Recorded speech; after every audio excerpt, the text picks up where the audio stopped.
Doc Favors here. Welcome back to the channel. I'm so excited. So let's just get right to it, guys. We have a Metaterra live slash miracle pay slash Bellator update.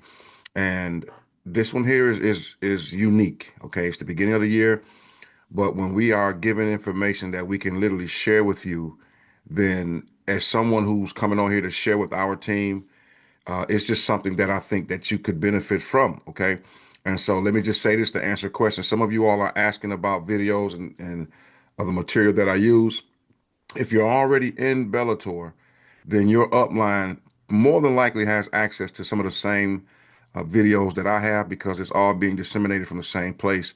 And so, if there's anything that I have that you may want the original of or whatnot, I encourage you to get to your upline. Okay.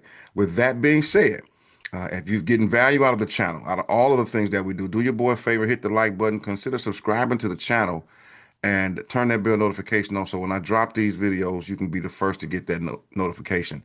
With that being said, this video is so important. You're going to be taken into a office where it's some real vision happening with Hakan the Toran, with Micah and Douglas Anderson, some of the other board members.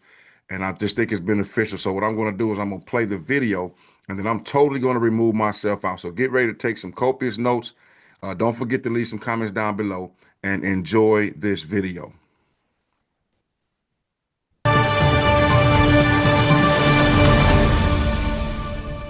Hello, as most of you already know, my name is Micah Theard. I am the CEO of Bellator, a shareholder of Metaterra, and I'm here in Cyprus in the offices of Miracle Cash and More, an office that I first met you in 3.5 years ago now. And at that point, we were just a kind of a small company in Cyprus. A small company with big ambitions. With big ambitions. And so, being here for 3.5 years, we've together experienced the changes. But I think, today or this last 7 days is really, to me, the biggest change that I've experienced in this company. And it's surreal, I have to admit, having Russell Gerson here, who I met this week. We had some great conversations throughout the week. And of course, Stephen Norris, you're here. Thank you. And, welcome to Cyprus. I've been myself here 4 years now, so I didn't know anything about Cyprus before I came here. Now, you guys arrived on the 27th. We had an incredible annual party for Miracle Cash and More in Metaterra. Doug, you were here. We had a lot of fun. I had a lot of fun. It was a great night. And so I just wanted to, have the community of Bellator meet you too. They've met you already, Doug, but you'll be obviously filling in some here. But I wanted to hear a little bit from you, Stephen, that, coming here, it's maybe, I don't know if that's a common occurrence in your life, coming to a small island to talk to a company that has the aspirations of being a unicorn. What has this experience been for you? Well, first of all, thank you for inviting me. And it's been a wonderful week of meetings and discussions. I think productive. I've joined a couple of months ago the advisory board of Metaterra, and it's been a privilege to understand its business strategy and see how it is distinguishing itself in the community. We're on a transition now between the way I look at old world finance and what will become next generation finance, which will be some combination of more technology and married in some manner with traditional finance. So it's exciting to be a part of that. In addition, we've got some unique opportunities collectively. And I manage a company called Cedar Capital, and we're discussing effectively a venture with Metaterra and with Wall Street Capital Partners. So we're excited to conclude that. Number of interesting things going on. I think more will come about by virtue of that. So I've had a good week. I'm looking forward only slightly having to fly back to the States tomorrow, but in any event, it's been a wonderful time. Awesome. It's Stephen, amazing. I mean, I've read a lot about you, and I can only learn so much from what I've read, and I know that there's probably 100 times bigger of what I've read. But I would really like you to share I mean, your experience and your the stuff that you've done in the past, and maybe without giving out any names of companies, just giving some simple, you know, simple events that happened in your professional experience, because it related a lot to me and meant a lot to me, especially last night at the mill. It gave me other angles to look at. So if you could just touch Sure, bases on those. I'd be happy. I had the privilege when I was younger to, I guess everyone has the privilege of being younger at some point in their life. I found that it evaporates, but we were on the vanguard of setting up private equity firms. In fact, when we started the Carlyle Group, the term private equity didn't exist. You either fell into the basket of being a LBO shop, a KKR type buyer, or you were a venture capitalist. You were Kleiner Perkins, or at least those were the companies that you aspired to emulate. We were a bit different because we started our firm in Washington, and we had a bit more of a political bent. We started doing deals, for example, in the defense business, which were, to that time, unusual for private equity firms. They were great deals because, by and large, they were what we call foreign military sales deals, which effectively you were financing the sales of part of the U.S. government in the defense industry.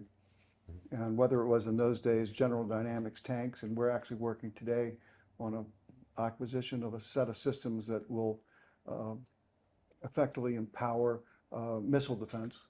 So, and they're exciting, and they're relevant, and they're timely. Anecdotally, we've seen lots of different things, and I will use one story just as a kind of way of thinking about life. When we started, we had bought a book distribution company called Baker and Taylor. It was a kind of non-eventful acquisition. We bought it because they were having, interestingly enough, systems problems. As you might imagine, moving books around is complicated, and they're heavy, and they are in different shapes. And so having systems that work efficiently was complicated, and they had problems, and effectively took over the firm to fix those. We brought an executive who I'd known when I worked years ago at Marriott to take over. And we were approached by someone saying they'd like to, if they could, license our book list. And being private equity investors, we thought, well, if that's another source of cash, we could pay down debt quicker, we could make more money, so why not take a look? And so we licensed our book list to a young man who was most of the time late in payments, but eventually came along. And we had no idea what he was building, but he was building a company that enabled people to buy books over the internet. And you might imagine that company is now a very large company called Amazon. But when we were doing that deal all those years ago, we had no idea where it was all going. We just knew we sat in the kind of crease between new finance and old finance, and where the world might be going and where it come from. Metaterra, interestingly enough, is sort of in the same position. I think that I've now had enough discussions with really sophisticated managers and engineers here that I get a pretty good feel for exactly what you're trying to do. But I suspect that the average Wall Street executive needs some education. And so that in itself is exciting, to see how a company like this grows and the things that it can influence and touch. So for me, being on the advisory board is a privilege, and I look forward to it, continuing to work with all of you. But effectively, in the world we live in today, you can take a business as far as you can dream. and as far as you can build relationships, raise capital. And I think Metaterra is well positioned for all of those things. Well, Thank you. Will. thank you. So I wanted to move over to you really quick. We have a few things to cover, but you're officially now joining the advisory board as well, and you were here with all of us. Is there anything that you like to share about what it was like to be around, Hakan and Doug and go over these plans that we have? Well, first of all, And for people to know, Russell's past and who he is, Yeah. would be great. sure. So first of all, thank you very much. It's a real honor and a pleasure to be here. Thank you for Privilege for us. your hospitality, but it has been an eye-opening experience seeing what Metaterra is doing, what you're doing with Miracle Pay. I'll go back to Steve for a second before I'll talk a little bit about myself. I spent 40 years initially as a banker and an investment banker, but then I got into what I would describe as high-level executive recruiting and corporate development for the finance industry, which would include investment banking, the hedge fund, venture capital, private equity community. And in my role, and I ran a couple of companies, I had the opportunity to see many types of businesses and many people. I've been involved with some of the most senior people and some of the more important companies in the private equity, investment banking, hedge fund arena. Steve and I have known each other for about 12 years. And when I first met Steve, I had an opportunity to talk to his co-founder, David Rubenstein. Steve started the Carlyle Group coming out of Marriott, and he recruited David. And before I entered into my partnership with Steve, I asked David, I said, well, tell me about Steve. And he said, well, Steve is probably the most intelligent, most creative financier in the industry. And the reason the Carlyle Group is where it is today is because of Steve and his concept. And so when I had an opportunity to partner with Steve, it was a great privilege. Yes. And to see Steve's perspectives and see his viewpoints. He mentioned the one transaction with Jeff Bezos, but he's been involved in some of the bigger transactions, creating over the years trillions of dollars of wealth. And that'll bring me back to Metaterra and what you're doing here. And in discussions with Steve and using my own ability to sort of intuit, where opportunities are, what you're doing with Miracle Pay and the product and the service you're providing, I could easily see, and again, Steve and I have had these conversations, a company that will transform the financial industry. I remember back when I first had an opportunity, I ended up about 3 or 4 years ago going to Europe and I forgot my wallet. Right. And I was like, wow, what am I going to do? I have no credit cards. What am I going to do? Well, I was in Europe for 2 weeks. Using Apple Pay, I was able to use my phone and basically get everything I needed. I see what you're doing is transformational in the same way that Apple Pay was in terms of what Miracle Pay is going to do, not just in terms of payments, but in terms of the new product you're going to be developing with credit and how that's going to transform how people finance their lives. I would not be surprised, and again, Steve's created trillions of dollars of value in his career, that this becomes not just a unicorn, but a massively large company. And so it's a real honor and a pleasure for me to participate and to be asked to give my advice on an advisory board. Well, that's a privilege for us, and it's great to, we've been working for years, and it is a complicated business. And one thing that Stephen said is you've got to make it simple. You've got to make it simple for the basic person to understand what it is. And I said, well, Steve, it is a complex product. So that's been a challenge. But as the shift of crypto is accelerated now, I think our lives of making it simple is also getting to a much easier level. Having people like yourselves joining also opens the path for us of being able to send out simple messages about the product and getting those messages to the right place. So I agree with you. That's the status that Metaterra is in, and you know, with all these people, and I thank our chairman, Douglas Anderson, for actually bringing these people into Metaterra and showing them who we are, because you can have the best product on the planet. If you can't get it to where it needs to get, there are a lot of projects that have failed because they didn't find the opportunity of being at the right place with the right people at the right time. But we now have got all that. So that's something that gives me immense confidence. It's also probably worth your discussion a little bit about the opportunities that you have with your systems to be really on the vanguard of what I would call the digitalization of real assets. It's exciting because it opens up a whole new source of capital, and a new take on valuations, a new take on your investor base. We're working with Doug now on a project that he has to finance and create an airport in Europe, which I understand to be the first major airport development since the Second World War in Europe.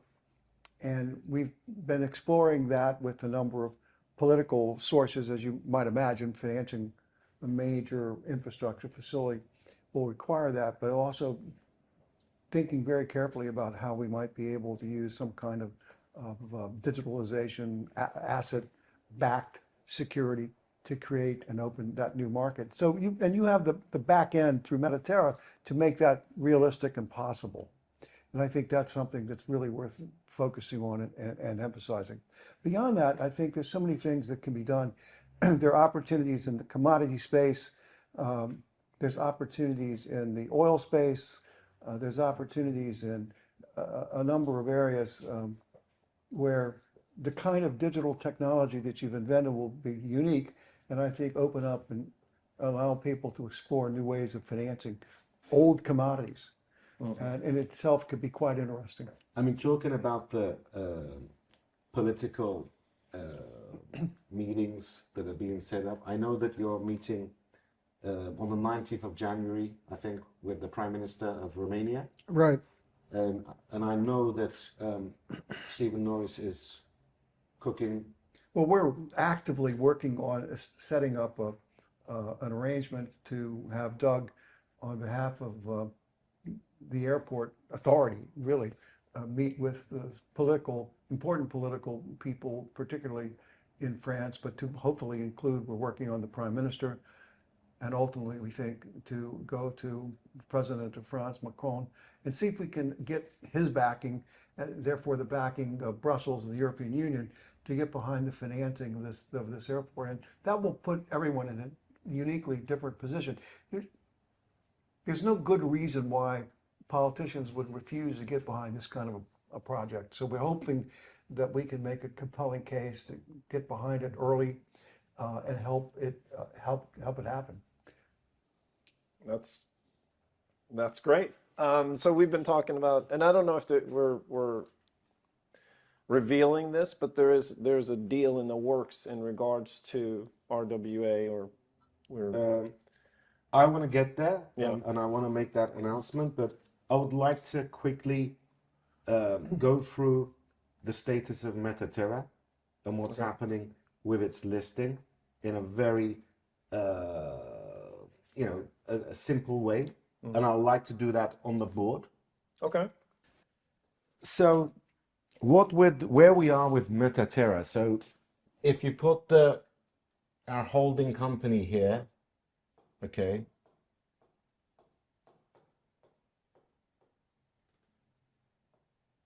we've already got Miracle Pay, and this whole setup is owned 100% by Metaterra. And currently there's deals that we've announced, and we've already signed deals that we're preparing ourselves to announce. But for 2026, we have a KPI that we will have a minimum of 150K merchants. Okay, this itself puts Metaterra into a unicorn. And you can do the numbers, Huge. you know, right? And as you know, we have a signed Ingenico contract, we have a signed Exclusive. Pax contract, yes, and we have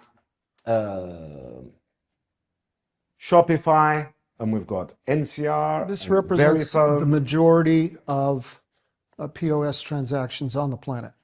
So Miracle Pay is a payment gateway, and you know, today we're by far ahead than any company out there. We're actually awarded, and I can't give the name of the award, but very soon there will be an announcement of an award of Miracle Pay being the best crypto payment gateway of Europe.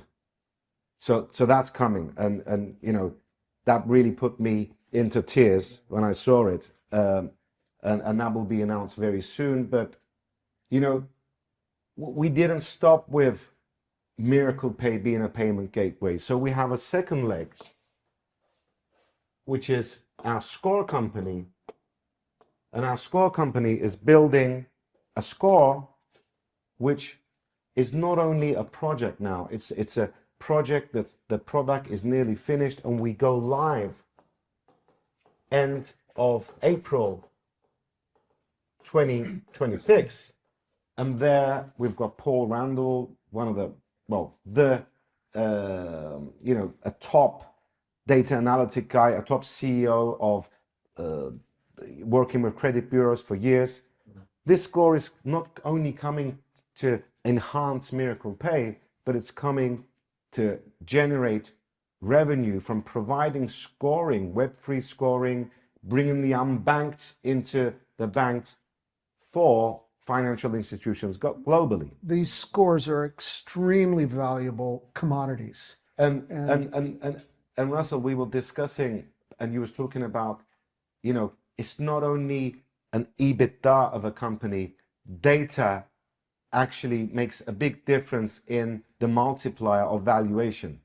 Well, my understanding, having spent quite a bit of time in the fintech area over the last 4 or 5 years, is that data gets the highest multiple of any of these businesses. You know, I had a conversation. I met Elon Musk once, and when I spoke to Elon Musk, I spoke about Tesla. He says, "We're as much in the car business as we are on the data business. The data we collect in the cars is some of the most valuable part of the valuation of the company." So this, I think, is arguably one of the most important parts of the Metaterra universe.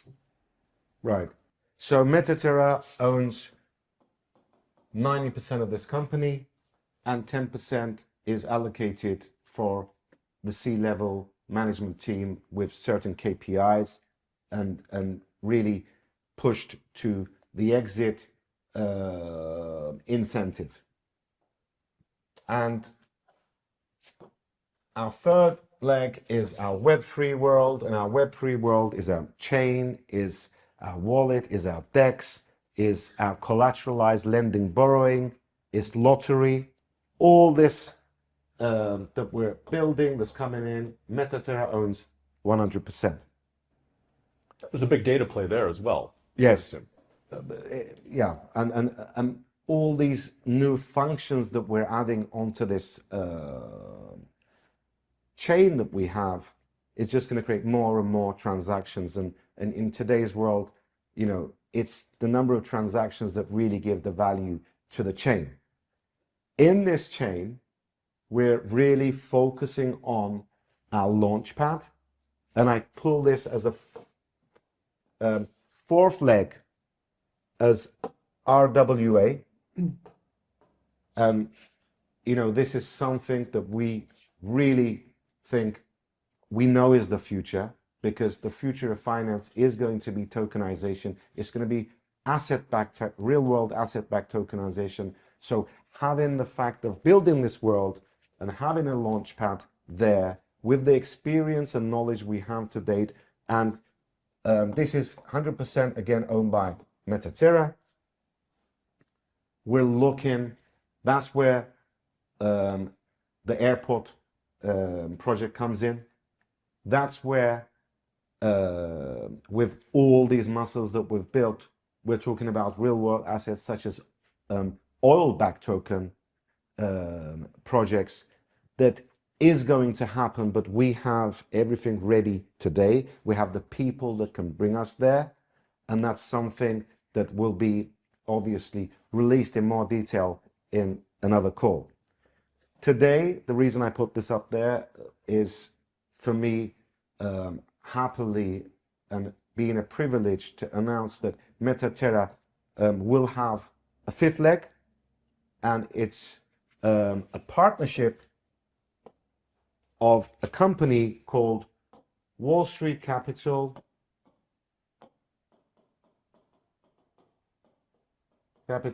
Partners.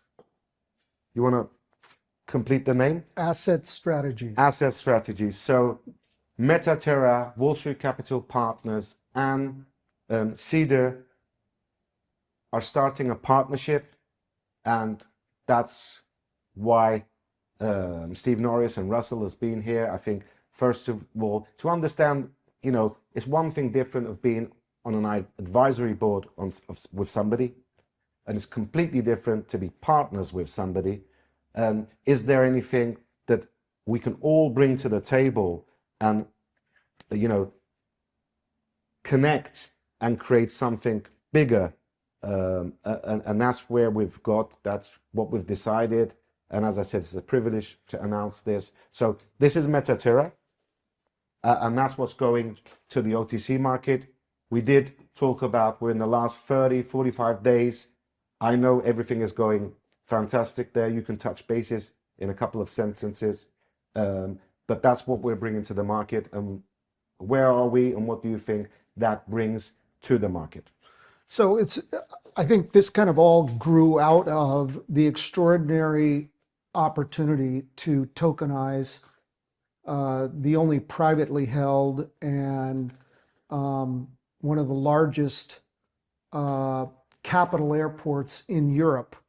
The last airport that was built in Romania was by the Germans in World War II. So this is we're going from a 14 million capacity airport to a 40 million capacity airport.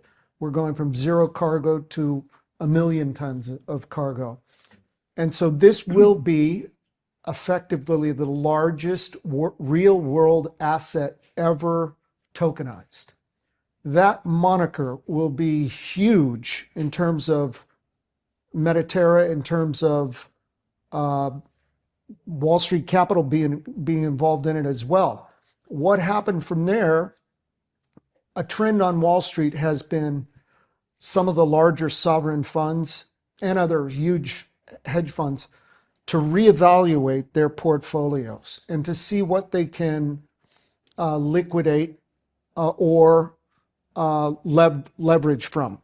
And we never had the tokenization tools before, and now we do.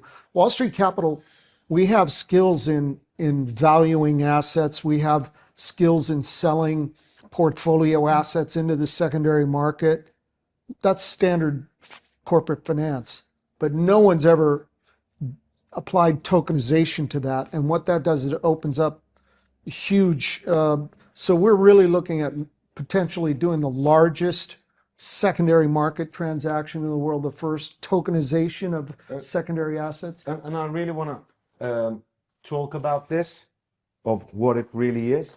But when you was talking about the airport, it's not only tokenization. I would like to say that it actually has a big effect on Miracle Pay as well. Yeah, of course, because the entire airport, the city that surrounds it and supports it, all the systems will be integrated with these tokenization or these payment systems from beginning to end. So it's basically be a model for future platforms around the world. Exactly. You're going to be able to do this from the ground up. Yeah. Let me make a comment about tokenization, which Steve actually made the comment, so I'll paraphrase from him from the presentation that your engineers gave the other day. When you look at the capital markets, the traditional sources are the individual investors, the family offices, the sovereigns, the traditional capital markets. This, from what I understand from your engineers and talking to Steve the other day, this opens up trillions of dollars of additional financing outside the traditional capital markets, which I forgot the number, it was a huge number. It was multiple trillions of dollars that would not be normally accessible by the traditional capital markets. Yeah, it's really a paradigm shift in corporate finance. It's fintech really starting to come into its own. Right. So yeah, I mean, there's thousands of people who are watching this that have been with us, for over 3 years, coming in over time. And, they've been purchasing the digital products from us, carrying the company to this stage. And I know that you challenged me a little bit before Christmas in regards to what we were doing with the Miracle Pay node. And, we've been sort of like this little bit where Yeah. you were pushing for an end on the 1st. And I did get you to allow us to go until the 10th. So I want to say I appreciate that. And I know that the community appreciates it.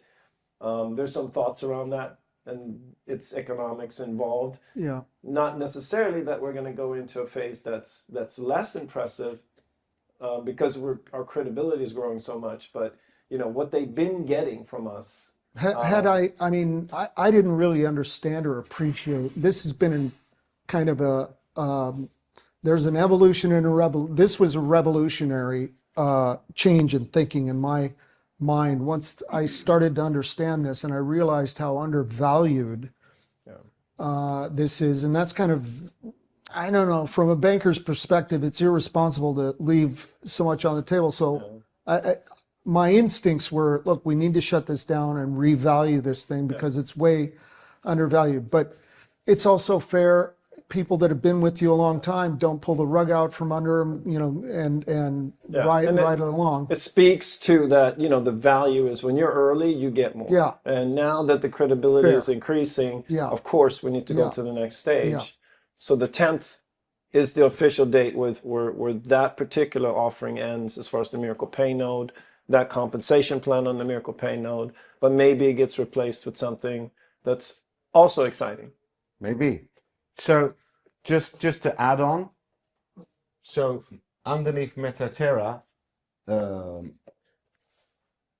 Metaterra also owns 65% of Bellator, so that will be going into Bellator as well.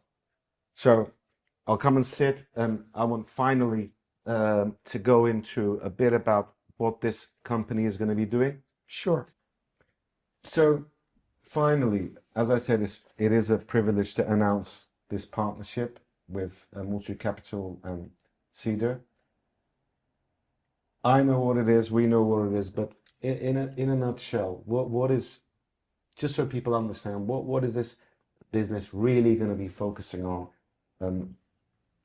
So what you have are there's kind of a shift on Wall Street with a lot of the sovereign funds, family offices, large funds that have portfolios, and they're looking at these 8-10 year portfolio lifespans, and a lot of them come towards an end, and they want to liquidate some of the assets inside of there. And so what that's called is the secondary market. And Wall Street Capital Partners is very skilled at being able to value those assets, where you bring them to sell them, and recommendations and things like that. It's very easy to sell because it has a track record. Well, yeah, it's known to what it is. The traditional private equity model, generally speaking, known as that some group of skilled people, or maybe some new kids who had a very good ability to sell themselves to potential investors, come together and say, we're going to raise a fund of money and go and buy assets. They could be focused in particular areas, or they could be generalists. And when we set up Carlyle, it was early enough that there really wasn't that degree of differentiation at the time. And we were fortunate in that we were able to buy assets when we thought they made sense. And that is good prices, more importantly, or as importantly as a good price, is managed by outstanding teams. Today, that model is still, generally speaking, exists, and people are raising a lot of capital around it. At the same time, the so-called secondary market has grown up to enable people who are holding portfolios, and it could be sovereign wealth funds, it could be the California Public Pension Fund, for example. CalPERS has done a major transaction. They've done a major transaction with the Singapore Investment Authority, and a number of other family offices who have holding assets have turned to the secondary market to sell assets. It might just be because they think it's a good time to sell, or it might be because they want to diversify their holdings, or it might be that they have identified other opportunities. And so the secondary market enables a category of investors to take over those portfolios. They're more advantageous than a traditional private equity fund, perhaps, in that the management's identified, the portfolio that you're buying into is identified. It's not a blind pool. And it enables you to redeploy capital in areas that might be more advantageous. For example, the Yale Pension Fund was restructuring its portfolio holdings to modernize it to some extent, and they turned to a secondary transaction. So there's a very big market. There's 2 or 3 major buyers of such positions, and then any number of family offices, particularly in the States, but also in Europe, that are looking for these kinds of opportunities. So one of the side benefits of this kind of resurgence of this kind of financing is the exposure you have to those clients who also happen to have assets that they haven't traditionally looked at as being something that they could leverage from. And so with tokenization, this opens those assets up. And so we can approach those companies, and that's why we partnered. And I think the good thing of what we have been discussing yesterday as well is, for us, we're coming in as a partner into something that's been cooking for a couple of years, and we're talking about 6 months from today to be in a position to start selling into the secondary market. Yeah, and it's And that's, we you don't simply get that with a business, because I've been, not as long as you and not as many as you, but I know how long it takes to start being in the position of selling, and being in the position and coming into a company that will bring you to 6 months revenue is something very exciting. At the same time, that company leading and opening doors of the mega shift of tokenization and allowing us to sit in front of the right people, is just both timing is It builds perfect. to Yeah. a kind of crescendo. In our business, generally speaking, you have to have a feel for what is doable and when. And this, in my mind, has been now for 5 or 6, 7 months, actually back toward almost to the first of the last year. These mega trends are such that the timing is right, and there's a lot of capital looking for a home that's differentiated or not highly correlated with other holdings that they already have. So that's in a nutshell. I'll make an interesting, I think, an important comment here. Steve has probably close to 50 years of knowledge and Not expertise. just because I'm old. But as I mentioned before, he's been involved in some of the most important transactions in the history of the modern modern financial world, including creating the Carlyle Group. What's really exciting to me as an outsider and as an advisor to Metaterra, and also an advisor to Steve, is the ability to marry that expertise, that knowledge, and some very specific transactions that Steve has been working on now for 5 years with the expertise that Metaterra has in tokenization and Doug's knowledge, expertise, and track Also record secondary market. is really exciting. It's exciting. fits. And I'm putting my corporate development headhunter hat on, being one of the top people in that business for many years. It's very rare when you see all those things come together. And if you execute properly, if we execute properly, we will create an incredibly large and significant and important company. I have one question, because you mentioned that you saw Score as one of the biggest entities. So how does that compare to this division that we're talking about? It's different. I mean, that's a totally different product.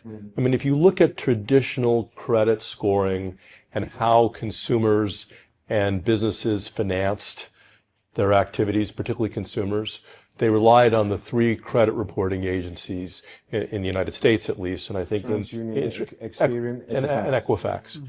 This is a whole new way of looking at credit, taking in this whole new generation of people that are in the crypto world. That will be transformative. It's the same shift of credit card to crypto on payment.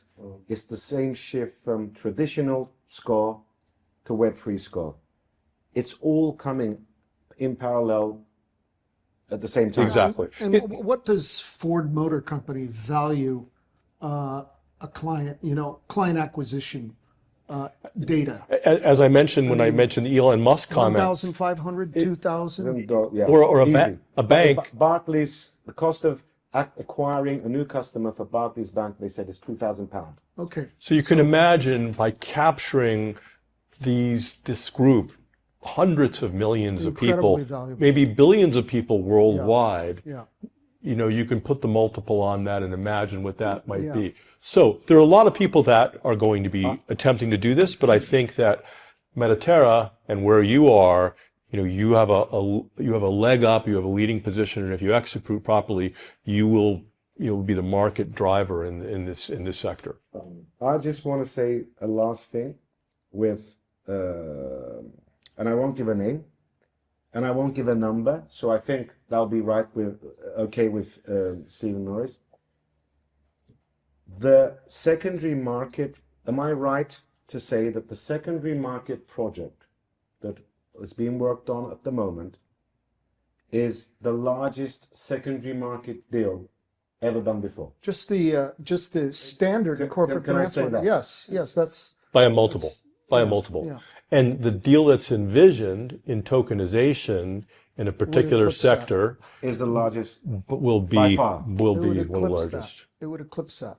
Yeah. So, gentlemen, I would like to say that it was an honor, privilege to see you here, having your valuable time spent with us in Cyprus, and getting to a position to, having yourselves on the advisory board as well, but actually becoming partners in business as well, has been my honor and privilege, and I'll thank you, and I'll thank our chairman, and I know Mike is very excited about this. So I would say just on behalf of maybe 15 to 20,000 people who stand to benefit from what's happening here, and that you guys are part of this.